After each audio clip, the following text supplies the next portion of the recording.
बेहतर भविष्य की नींव में आपका स्वागत है। मैं हूं डिम्पी कालरा और हमेशा की तरह हम कुछ ऐसे मुद्दे आपके सामने लेके आते हैं जो आपके भविष्य से जुड़े हुए हैं। आज हम बात करेंगे एनपीएस की, यानी कि नेशनल पेंशन सिस्टम की, और इसके तहत अगर आज आपको सेविंग करते हैं, अपने रिटायरमेंट के बारे में सोचते हैं, तो आपको रिटायरमेंट आपका सुगम, काफ़ी भविष्य उज्जवल हो सकता है। और इसी मुद्दे पर बातचीत करने के लिए मेरे साथ 4 पैनलिस्ट हैं जिनसे हम बातचीत करके आपके मन में जो भी सवाल चल रहे होंगे उन सवालों का जवाब देने की कोशिश करेंगे। मेरे साथ खुद पीएफआरडीए के चेयरपर्सन सुप्रीतम बंदोपाध्याय हैं, इनसे बातचीत करेंगे। मेरे साथ मिस्टर के सिंह हैं जो कि डायरेक्टर हैं पर्सनल डिवीजन सेल के, और हम बातचीत करेंगे सीईओ है वैल्यू रिसर्च के धीरेन्द्र कुमार, उनसे हमारी बातचीत होगी और आपका के बारे में, इन्वेस्टमेंट्स के बारे में कुछ और उनसे पड़ताल करेंगे। और मेरे साथ संतोष नवलानी होंगे जो कि ईटी मनी के सीओओ हैं, उनसे हम बातचीत करके इस टेक्नोलॉजी फ्रंट के बारे में भी बातचीत करके आपके सामने सारी चीज़ें पेश करेंगे। चेयरमैन साहब, पहले मैं आपसे शुरू करना चाहता हूँ। ये भारत में पेंशन को लेके जो पूरा हिस्ट्री हमने देखी है अभी, एक तो मेरे को ज़रा उसके बारे में बताइए कि कैसे कैसे चेंजेस हुए, हम कहाँ पे खड़े हैं और कितनी ज़रूरत है इसको भी चेंज और करने की। धन्यवाद डिम्पी जी, इस विषय में हमको इधर बुलाने के लिए और ये मौका देने के लिए, बात करने के लिए एनपीएस के बारे में, पेंशन सेक्टर के बारे में। अब देखिए, पेंशन सेक्टर में हम बहुत पीछे हैं, क्योंकि पेंशन में जो है हम सोचते हैं बहुत लेट से अपने ज़िंदगी में, 40 साल से बाद या 50 साल जब हो गया तब हम सोचते हैं हाँ रिटायरमेंट के बाद क्या होगा, कोई रेगुलर इनकम रहेगा नहीं रहेगा, और उसके बाद थोड़ा बहुत प्लानिंग हम लोग चालू कर देते हैं और उसके बाद जो फंड बनता है उससे हम लोग अपना गुजारा करना चाहते हैं। लेकिन इसके जगह एक बहुत अच्छा उपाय आया 2004 में, भारत सरकार ने ये उपाय जो है सारे लोगों को दिया था, वो है एनपीएस। पहले तो ये चालू हुआ था सेंट्रल गवर्नमेंट एम्प्लॉयज़ के लिए, बाद में बहुत सारे स्टेट गवर्नमेंट इसमें ज्वाइन किए। 2009 से हम लोग रिटेल कस्टमर जो हैं, इंडिविजुअल कस्टमर, सारे लोगों को ज्वाइन करने का मौका दिया। जहाँ तक अभी पेंशन सेक्टर का सवाल है भारत में, आप देखा जाए कि हमारे बहुत सारे ऐसा संस्थाएं हैं जो कुछ रिटायरमेंट बेनिफिट्स देते हैं, जैसे ईपीएफओ है, जैसे इंश्योरेंस कंपनीज़ है जो सुपरएन्यूएशन फंड मैनेज करते हैं, एन्युटी प्रोडक्ट्स देते हैं, चाहे वो सेल्फ मैनेज्ड एन्युटी फंड्स भी हैं, सुपरएन्यूएशन फंड्स भी हैं। इनके बहुत सारे संख्या में हैं, बहुत सारे संस्था के पास है। इसका डेटा तो हमारे पास है ही नहीं, लेकिन जो डेटा हमारे पास मिला उसके साथ एनपीएस हुआ, उसके बाद स्पेशल प्रोविडेंट फंड्स हुआ, इंक्लूडिंग पीपीएफ जो है, वो सारे कुछ मिला के हमारे पास 35 लाख करोड़ का कुछ पेंशन एसेट है या रिटायरमेंट एसेट है जो भारत में हम लोग मैनेज करते हैं, डिफरेंट संस्था है। इवन म्यूचुअल फंड के पास भी कुछ पेंशन स्कीम्स ऐसा है जो आप इन्वेस्ट कर सकते हैं, लेकिन उसका जो टोटल एसेट्स अंडर मैनेजमेंट बहुत ज़्यादा नहीं है, करीब हमारे हिसाब से 16 से 17 हज़ार करोड़ का ही होगा। लेकिन जो है सारे कुछ जोड़ जाड़ के 35 लाख करोड़ ही होता है। अगर आपने देश के जीडीपी के तुलना पे ये देखा जाता है 15% से ज़्यादा नहीं है। जबकि विदेश में आप जाइए, कोई भी कंट्री में आप देखिए, चाहे वो यूएस हो, यूके हो, ऑस्ट्रेलिया हो, न्यूजीलैंड हो, सारे जगह ये 100% से भी ज़्यादा है। मतलब उनके पेंशन एसेट उनके कंट्री के जीडीपी से भी बड़ा है। कुछ कंट्री ऐसा भी है, डेनमार्क है, आइसलैंड है, नीदरलैंड्स हैं, जहाँ ये एसेट अपने देश के जीडीपी के तुलना में 2 गुण से भी ज़्यादा है। तो अगर देखा जाए उन लोग बहुत आगे निकल गए, और इसके पीछे जो कारण है वो है कि लॉन्जिविटी, यानी कि एक इंसान कितना दिन तक जी सकता है। आज जो है दो इसमें मुद्दा है। एक है लॉन्जिविटी एट बर्थ, मतलब किसी का जन्म हुआ तो उसका एवरेज में कितना दिन तक जिंदा रहने का संभावना है। आज ये इंडिया के बात मैं कर रहा हूँ, ये यूके, यूएस या ऑस्ट्रेलिया के बात नहीं कर रहा हूँ। ये longevity at birth is almost 70 साल की है। और उसके बाद अगर 65 एज क्रॉस हो जाए, उसके बाद ऑन एन एवरेज एक जो है इंसान 15 साल तक जिएंगे ऑन एन एवरेज। तो आप कुछ दिन बाद देखिएगा बहुत सारे ऐसे लोग घूम रहे हैं और तंदुरुस्त हैं जो 80 या 85 साल की उम्र के हैं। तो लॉन्जिविटी को देखते हुए, आपने वर्किंग लाइफ ख़त्म होने के बाद जो प्रोविज़न है उसको देखते हुए, हम लोग को इस तरह का कोई स्कीम में अभी से इन्वेस्ट करना बहुत ही ज़रूरी है। बिल्कुल, आप बात बिल्कुल ठीक कह रहे हैं सर। और एक और बात मैं यहाँ पे ज़रूर बताऊँगा, जो कि मिस्टर बंदोपाध्याय ने बताई कि भारत के पास स्कोप बहुत है अभी इस इंश्योरेंस सेगमेंट में और बढ़ने का। जैसे वो कुछ कंट्री से डेवलप्ड कंट्री से कंपेयर कर रहे हैं। आज हम देखें, अब विश्व की 5वीं बड़ी अर्थव्यवस्था है और अभी हमारे पास जो इंश्योरेंस का सेगमेंट है एज़ कम्पेयर टू जिनसे हम कंपेयर करते हैं उनसे बड़ा छोटा है। तो उम्मीद तो है, स्कोप तो बहुत है। सर, यही मैं सिंह साहब आपके पास लेके आ रहा हूँ, क्योंकि आप एक जानी मानी कंपनी के डायरेक्टर हैं पर्सनल डिवीज़न के। मेरे को जरा बताएंगे कि आप अपनी एम्प्लॉयज़ के लिए इनके जो बेनिफिट्स हैं उसको कैसे आपने एनपीएस के साथ जोड़ा और कैसे कैसे इसको आप मैनेज करते हैं सर? देखिए, जहाँ तक लीगल फ्रेमवर्क है, 2 चीज़ें थी लोगों को रिटायरमेंट के समय क्या मिलेगा। एक तो था कि उनको अपना एम्प्लॉयज़ प्रोविडेंट फंड स्कीम है वो मिलेगा उनको रिटायरमेंट के समय। दूसरा है पेमेंट ऑफ ग्रेच्युटी एक्ट से हमको ग्रेच्युटी देना है। साथ में सेल जैसी कंपनी और बड़े अच्छे अच्छे जो भी कॉरपोरेट्स हैं वो उनको एक मेडिक्लेम स्कीम भी देते हैं और जो उनके पास लीव है उसको भी वो अगर देखा जाए तो इनकैश करने देते हैं। अब जहाँ तक रहा पेंशन की बात, तो ये पहले नहीं था, पहले पेंशन की कोई बात नहीं करता था। सबसे पहले 95 में EPS 95 आया, थोड़ा बज हुआ कि पेंशन भी होना चाहिए। फिर सेल ने भी सोचा कि हम क्यों ना अपना कोई पेंशन स्कीम बनाएं। सो हम लोगों ने भी एक सुपर एन्युएशन बेनिफिट फंड बनाया और उसमें लोगों से 2% कंट्रीब्यूशन लेने लगे। और उसके बाद लेकिन मेजर चेंज जो आया है वो आया NPS से, कि NPS जब कॉरपोरेट को भी अवेलेबल होने लगा तब देखा जाए तो लोगों में एक जागरूकता आई और लोग पूछने लगे कि क्या इसमें हम भी जा सकते हैं। और जब सेल के एम्प्लॉयज़ को देने की बात आई तो हमने ये भी देखा कि लास्ट ईयर ही 2021 में पहले 6 से 9% तक हम लोगों को पेंशन में देते थे उनके बेसिक प्लस DA का। और पिछले साल हमने सारे एम्प्लॉयज़ को 60,000 एम्प्लॉयज़ हैं हमारे पास, जिसमें से कि 50,000 तो हमारे वर्कर्स हैं एंड 10,000 जो हैं ऑफिसर्स हैं। ऑफिसर्स को 9% था, वर्कर्स को 6% था, उसको हम लोगों ने बढ़ा के 9% कर दिया। तब ज़्यादा बज़ आया और तब लोग ऑप्ट करने लगे, क्योंकि ये ऑप्शनल है NPS, एक सब्सटेंशियल अमाउंट है। उनको बताया जाने लगा कि इससे आपका फ्यूचर सिक्योर हो सकता है और उस कारण लोग NPS को ऑप्ट करने लगे। ठीक है, सिंह साहब काफ़ी खुश होंगे आप तो, आपके एम्प्लॉय बहुत खुश हैं। ठीक है, इंटरेस्टिंग। कहते हैं ना, अगर एम्प्लॉय खुश है तो उसके बाद कैसे कंपनी खुश ना हो, ये बात तो बिल्कुल तय है। हालांकि हम रिटायरमेंट स्कीम की बात बोल रहे हैं, लेकिन ये रिटायरमेंट स्कीम की बात चर्चा आज हम इसलिए कर रहे हैं क्योंकि आज से ही अगर आप इसके बारे में सोच रहे हैं, जान रहे हैं, तो आपका भविष्य काफ़ी बेहतर हो सकता है। लेकिन एक और चीज़ है, मैं धीरेन्द्र जी के पास चलूँगा। धीरेन्द्र जी, पहले तो बहुत शुक्रिया समय देने के लिए। बहुत कम चर्चा होती है इस तरह की स्कीम्स के बारे में। अगर हम रेगुलरली बात भी करें तो ज़्यादातर लोग NPS या फिर इसके बारे में थोड़ा कम ही जानते हैं। क्या वो समय आ गया है कि लोगों को भी जानना चाहिए और लोग जागरूक हो भी रहे हैं? लोग जागरूक हो रहे हैं, लेकिन काफ़ी कम जागरूक हो रहे हैं और यहाँ पे बहुत ज़्यादा काम करने की ज़रूरत है। क्योंकि जो सामाजिक बदलाव हो रहा है कि लोग गांव से शहरों में आ रहे हैं, न्यूक्लियर फैमिली है। अब पहले क्या होता था कि आप परिवार में अगर आप रिटायर हो रहे हैं तो कोई ना कोई आपको देखने वाला है, कुछ फॉल बैक होता था, वो अब नहीं रहेगा। जिस डेमोग्राफिक प्रोफाइल की हम भारत में बात करते हैं कि बहुत सारे लोग बहुत यंग हैं, ये सारे यंग लोग एक दिन बूढ़े होंगे और उनके पास सफिशिएंट पैसा होगा। जैसा बंदोपाध्याय साहब बोल रहे थे कि लॉन्जिविटी एट बर्थ, कि लोग 70 साल तक जीवित रहेंगे, वो स्टैटिस्टिक्स है, वो आंकड़ा है।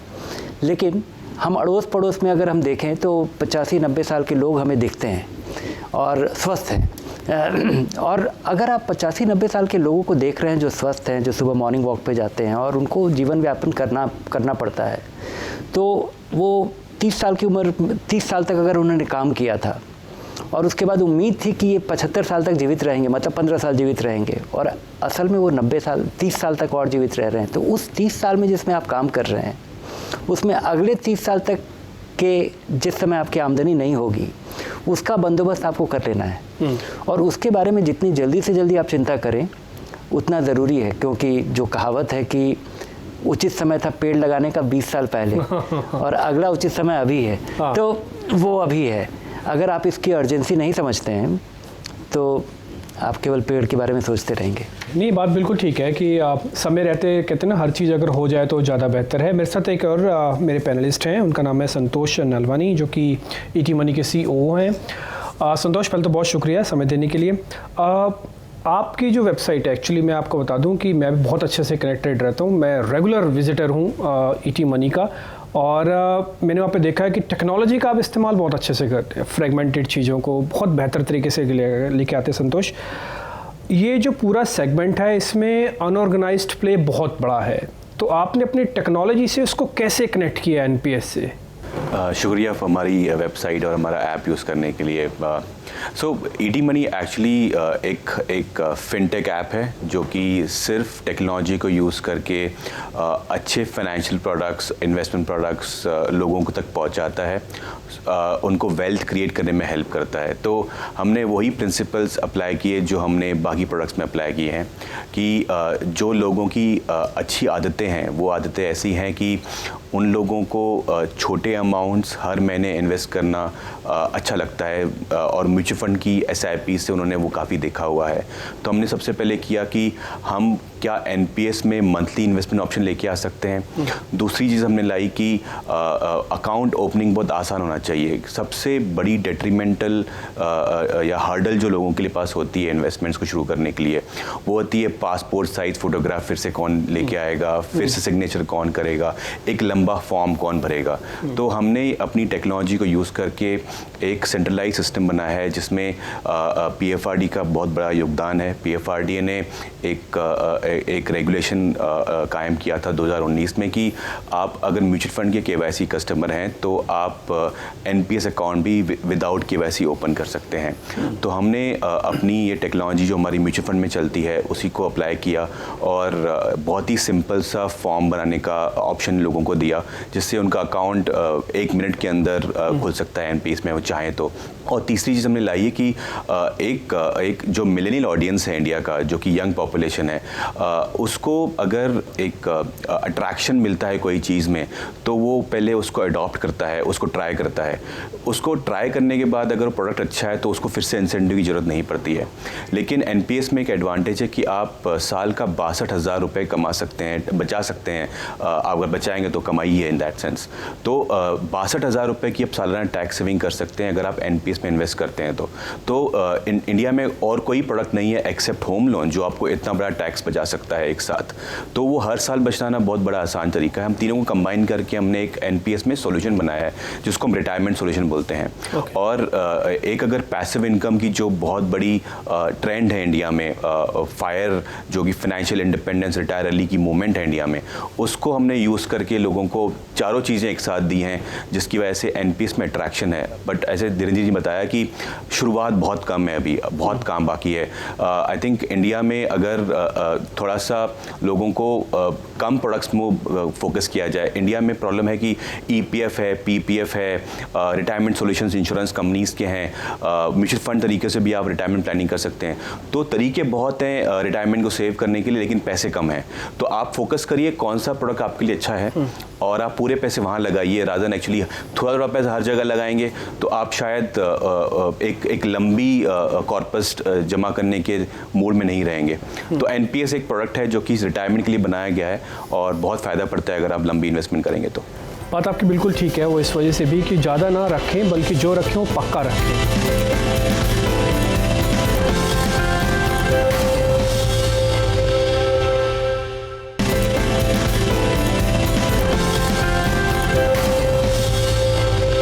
यही चीज़ मैं आगे कंटिन्यू करना चाहता हूँ क्योंकि आप चेयरपर्सन हैं PFRDA के, तो आपकी रिस्पॉन्सिबिलिटी और बन गई है कि इसको हमको और आगे बनाना है। नए रिफॉर्म्स, नई स्कीम्स, नई स्ट्रेंथ कैसे आप लेके आ रहे हैं इस पर्टिकुलर सेगमेंट में? एक तो है जो डिजिटाइजेशन के बात हैं, संतोष जी बताएं आपको डिटेल में कैसे उन लोग ने अडॉप्ट किया और कैसे मतलब हम लोग भी फिनटेक कंपनी से सीख रहे हैं। जो जो चीज़ हम कर सकते हैं आपके रेगुलेशन के अंदर वो सारे चेंजेस हम लोग ने लाया। जैसे जिन लोग ऑलरेडी सेबी रजिस्टर्ड है, म्यूचुअल फंड इन्वेस्टर्स हैं, उनके जो KYC है उसको इधर लागू करने दिया। हम लोग डिफरेंट रेगुलेटर्स के साथ एंगेज करके उनसे वो परमिशन ला के उन लोग को दे दिया, ताकि हम भी चाहते हैं जितना जल्दी से जल्दी वो अपना अकाउंट खोल सके। क्योंकि आज जो एक चीज़ का सबसे बड़ा अभाव मैं देखता हूँ यंगर जनरेशन में, वो है समय का अभाव। अगर 3-4 मिनट से ज़्यादा कुछ उनके पास कोई अकाउंट ओपन करने में या कोई प्रोसेस में लगे, वो उसको छोड़ देते हैं, सोचते हैं बाद में करेंगे, लेकिन वो टाइम और कभी लौट के नहीं आता है और वो ऐसे ही अधूरा रह जाता है। तो इसीलिए हम लोग इन लोगों जैसे फिनटेक कंपनी के सहायता से इस प्रोसेस को काफ़ी स्मूथन किया। लेकिन अभी रीच आउट का बहुत ज़रूरी है, लोगों को अवेयरनेस कैसे बढ़ाएं। तो इसके लिए काफ़ी सारे प्रोग्राम्स हम लोग ने लिए, जैसे different industry organisations, CII, FICCI, Indian chamber of commerce, PhD chamber of commerce and industries, इस सारे लोगों के साथ हम लोग एंगेज किए हैं। इवन कोविड के दौरान भी करीब 20-25 प्रोग्राम्स हम लोग ने किया ऑनलाइन, और वर्चुअली लोगों ने ज्वाइन किया। और उसमें सिर्फ हम लोग NPS के बारे में नहीं बताते थे, हम लोग बताते थे कि आपके डिफरेंट एम्प्लॉयर्स का क्या एक्सपीरियंस है, एम्प्लॉयर बेस्ड एक्सपीरियंस हम लोग उसमें शेयर करते थे, उसमें एक्चुअल डेटा शेयर करते थे, उसमें टैक्स इम्प्लीकेशन शेयर करते थे। अभी जैसे संतोष जी एक उन्होंने उठाया कि एक्सक्लूसिव बेनिफिट्स हैं, मैं अपने दर्शकों को बताना चाहता हूँ, इस स्कीम में, ये एक पेंशन स्कीम है जिसमें एक्सक्लूसिव 50,000 का एक्स्ट्रा बेनिफिट है टैक्स में, अगर आप इन्वेस्ट करेंगे तो आपको मिलेगा। दूसरा, ये ऐसा एक सुपरएन्यूएशन या पेंशन स्कीम बोलिए जो एग्जिट के टाइम में 60% टैक्स फ्री विड्रॉल अलाउ करता है। नॉर्मल सुपरएन्यूएशन फंड्स सिर्फ 1/3 यानी कि 33.3% ही अलाउ करते हैं टैक्स फ्री रिटर्न। तो at the point of retirement जब लोगों का ज़रूरत हो सकता है पैसा का, तो वो एक साथ 60% फंड विड्रॉ कर सकते हैं। हाँ, हम लोग ये तो तय करते हैं कि बाकी 40% से उनको पेंशन लेना ही है, लेकिन ये स्कीम है पेंशन देने के लिए, तो पेंशन तो उनको लेना ही है। और एक चीज़ जो हम लोग ने इंश्योर किया कि एक्सेस, ये जो मतलब किसी ने मान लीजिए 30 साल में स्टार्ट किया, 60 साल में एग्ज़िट किया, ये 30 साल के दौरान वो अपने पैसा को कितना बार एक्सेस कर सकते हैं, इसको बड़ा लिमिटेड हम लोग ने रखा, ताकि ऐसा ना हो जैसे बहुत सारे रिटायरमेंट स्कीम में हम देखते हैं कि लोग बेवजह, चूँकि पैसा मिल रहा है, विड्रॉल फैसिलिटी अवेलेबल है, उसको पैसा उठा लेते हैं और उसको उसके बाद प्रॉपर्ली इन्वेस्ट भी नहीं करते हैं, और जब रिटायर होते हैं तब देखते हैं कि कितना पैसा इकट्ठा हुआ है, बहुत ही कम है। तो ये सारी चीज़ लाया, लोगों के ऊपर फोकस करने का कोशिश किया कि अगर आप ग्रोथ चाहते हैं, म्यूचुअल फंड जाइए, करिए, इसके साथ NPS का कोई प्रॉब्लम नहीं है। लेकिन NPS जब आप करेंगे, आप रिटायरमेंट सोल्यूशन के लिए, रेगुलर इनकम के लिए कर रहे हैं। और धीरेन्द्र जी जो बताए बहुत ही इम्पोर्टेंट चीज़ है, 60 साल के बाद कम से कम आपके लिए 25 या 30 साल का मीनिंगफुल एक लाइफ वेट कर रहा है। यस, एंजॉय कीजिए अपनी लाइफ, लेकिन बिना इनकम का कैसे एंजॉय करिएगा। ये बात बिल्कुल ठीक है। और एक बात, पुरानी बात ये भी है कि ज़रूरी नहीं कि अपने ऊपर ही लागू करके वो लेसन आपको सीखने चाहिए। कई बार दूसरों के ऊपर जो घटना हो रही होती है वो भी बहुत अच्छे एक लेसन होते हैं, ताकि आप उससे समझ पाएँ, जान पाएँ, आपको उससे आइडिया लग पाए कि हाँ, अगर उससे गलती हुई तो कम से कम मेरे से ना हो। धीरेन्द्र सर, मैं आपके पास वापस लौट के आ रहा हूँ, और आप हमेशा से कुछ अच्छी गाइडेंस के तौर पर लोगों को बताते रहें कि कहाँ पे इन्वेस्टमेंट कैसे करना है। मैं अब डेडिकेटेड इसी पेंशन स्कीम्स में आऊँगा, कहाँ पे इन्वेस्टमेंट करना चाहिए, कौन सी स्कीम्स ज़्यादा बेहतर है? आप अगर कहीं भी इन्वेस्ट कर रहे हैं और अगर आप में डिसिप्लिन है और आप 30 साल तक उस पैसे से छेड़छाड़ नहीं करेंगे, तो वो आपका पेंशन प्लान है। लेकिन अगर आप सब चीज़ को अगर 2-3 यार्ड स्टिक पे अगर सबको कंपेयर करें कि पेंशन प्लान आपको इंश्योरेंस कंपनी देते हैं, कुछ म्यूचुअल फंड देते हैं, या जिनको पेंशन फंड नहीं कहा जाता है, एक आम इन्वेस्टमेंट है जिसको कि आप करते हैं, या पब्लिक प्रोविडेंट फंड में आप पैसा लगाते हैं, मैं उनकी बात नहीं कर रहा हूँ जो कि अनिवार्य है, आप कोई नौकरी करते हो और वहाँ पे आपके तनख्वाह से काट के उसको, वो अनिवार्यता है जो उसको लगाया जाता है, उसकी नहीं, जो डिस्क्रिशनरी, जो आप अपनी इच्छा से, स्वेच्छा से आप ये चीज़ का चुनाव कर रहे हैं, उसमें अगर आप देखें तो एनपीएस का दूसरा इससे बेहतरीन विकल्प कोई नहीं है। उसके कई कारण हैं। एक तो कि हमारे दिमाग में तो केवल यही आता है कि हम नौकरी पे जाते हैं और हमें तनख्वाह मिलता है और नियमित आमदनी होती है, पर भारत में ऐसी आबादी बहुत कम है। लोग सब्जी बेचते हैं, आपके घर में मेड काम करती हैं, ड्राइवर होते हैं, कारपेंटर आता है काम करने के लिए, उनकी आमदनी बहुत अनिश्चित है, बड़ी इरेगुलर है और कभी उनके पास बच जाता है। एनपीएस इस तरह के इनकम को सपोर्ट करता है। अगर हमें काफ़ी और भारत में जिस तरह का फाइनेंशियल इनोवेशन देखा गया है, जिस वजह से अब ये जो सेल फोन, आधार कार्ड और यूपीआई के ज़रिए अब आप देखते हैं कि सब्ज़ी वाला भी अगर आपके यूपीआई से पेमेंट ले पाता है और बिना बड़े किसी फ्रैक्शन के, और उसके वो आदी हो गए हैं, तो वो अपने रिटायरमेंट के लिए बचत क्यों नहीं कर सकते हैं। और रिटायरमेंट जो कि आपके लिए अनिवार्य है, क्योंकि ये एक ऐसी चीज़ है जो कि बहुत सारे लोगों के लिए बहुत सारे कंजम्पशन वेरी करते हैं। आप प्लाज्मा टीवी आपको चाहिए, दूसरे को नहीं चाहिए, उसके बिना काम चल जाएगा। किसी को बड़ा कार चाहिए, कोई आदमी मोपेड से काम चला लेता है, कोई आदमी साइकिल से काम चला लेता है, पर रिटायरमेंट फंड के बिना किसी का काम नहीं चलना है। ये एक ऐसी अनिवार्य चीज़ है और जिसमें कि आप बहुत सारे लोगों की मदद की जा सकती है। और भारत में जिस तरह का एंटरप्रेन्योरशिप देखा जाता है कि अकेला देश है जहाँ पे सिगरेट भी लूज बिकता है, दुनिया में कोई और ऐसा देश नहीं है। तो छोटी रकम से आसानी से, और ये अब संभव हो पाया है, ये संतोष जैसे इनिशिएटिव की वजह से, यूपीआई की वजह से, बैंकिंग, जनधन अकाउंट की वजह से हर एक के पास ये उपलब्ध हो पाया है। तो अब हमारे पास एक बहुत ही ब्यूटीफुल इंफ्रास्ट्रक्चर, बहुत ही बड़ा ब्यूटीफुल फ्रेमवर्क है, फाउंडेशन है। और भारत में मुझे लगता है कि एक काम जो कि पीएफआरडी को करना चाहिए, जो कि बहुत दिनों से आवाज़ उठ रही है और इसके बारे में ये लोग भी काफ़ी सजग हैं, कि हर एक व्यक्ति का एनपीएस अकाउंट उसके 18 साल होने के बाद उसका खोल देना चाहिए। वो उसमें भले ही खाते में पैसा जमा नहीं हो, तो वो उसकी पूरी तैयारी रहेगी कि आप 18 साल के हुए और आपका खाता खुल गया है, भले ही आपने पैसा नहीं डाला है, ताकि आपके ऊपर जोर बना रहेगा कि आप पेंशन के लिए पैसा जमा नहीं कर रहे हैं। ठीक है, अच्छी बात भी है कि 30 से 40 के उम्र की अवेयरनेस है। हम यही डाटा एक्चुअली समझना भी चाहते थे कि किस कैटेगरी के लोग ज़्यादा अंदर आ रहे हैं।